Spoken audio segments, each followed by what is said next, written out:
Alright, and welcome to Absolute Value, Level 3. Now number 1 says find the solution to this function where f of x is equal to negative 16. Now remember, f of x is another way of saying y, and so we're just going to go ahead and draw a little dotted line through here, and we know, oh, looks like 0 should be one solution, and let's see, 1, 2, 3, 4, 5, negative 6 will probably be the other one. But let's just go ahead and check that out algebraically.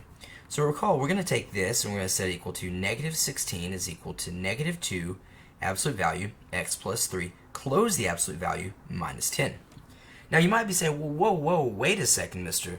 This is all equal to a negative. This should be no solution. The problem with that is that the absolute value bars are not by themselves. So we can't say that there's no solution until the absolute value bars are by themselves. And let's see what happens. So what do we want to get rid of first? The multiplication or the subtraction? Let's switch to a different color here. And of course we'll get rid of the subtraction first. We'll add 10 to both sides. We'll add 10 and aha, negative 16 plus 10 is, oh wait, check it out, it's still negative.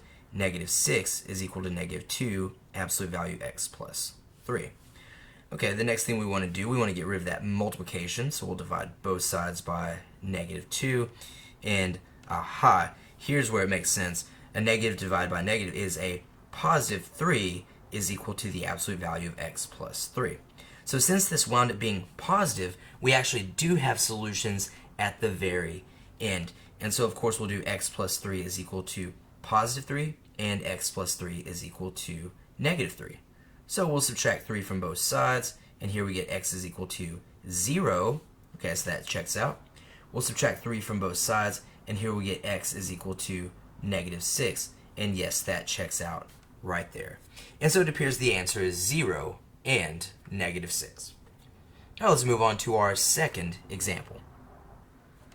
Okay, number 2. Find the solutions to the function f of x is equal to 3, absolute value 4x, close absolute value minus 12, where f of x is equal to negative 5.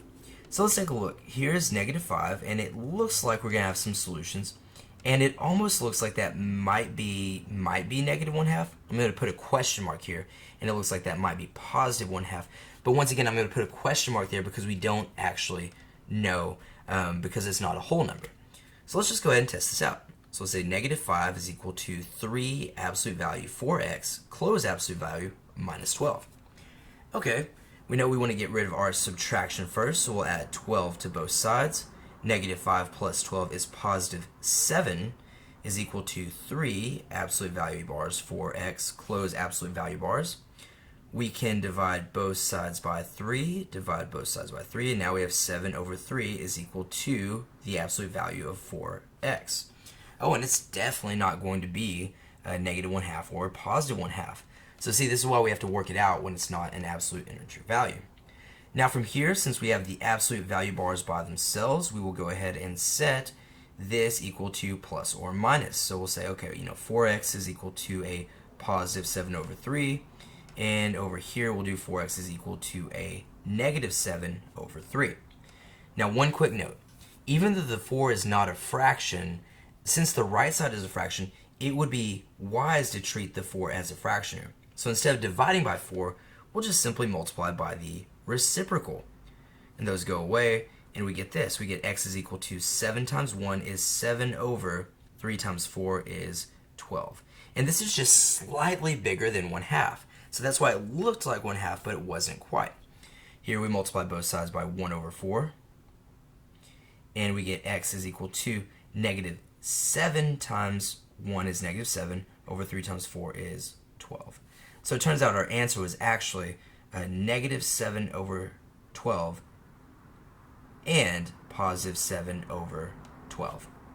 All right, let's move on to our last and final example. Okay, number 3. We want to find the solutions to the function below.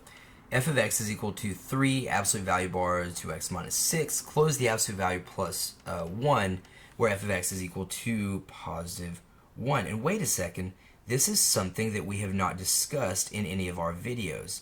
The graph is touching the value of positive 1 right there. Interesting. So I would like for y'all to make a prediction.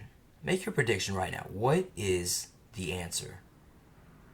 All right, well, let's move on and let's go ahead and work it out.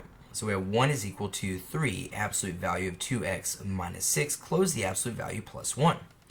And we can subtract 1 from both sides, and 1 minus 1 is 0 is equal to 3, absolute value of 2x minus 6, close the absolute value bar.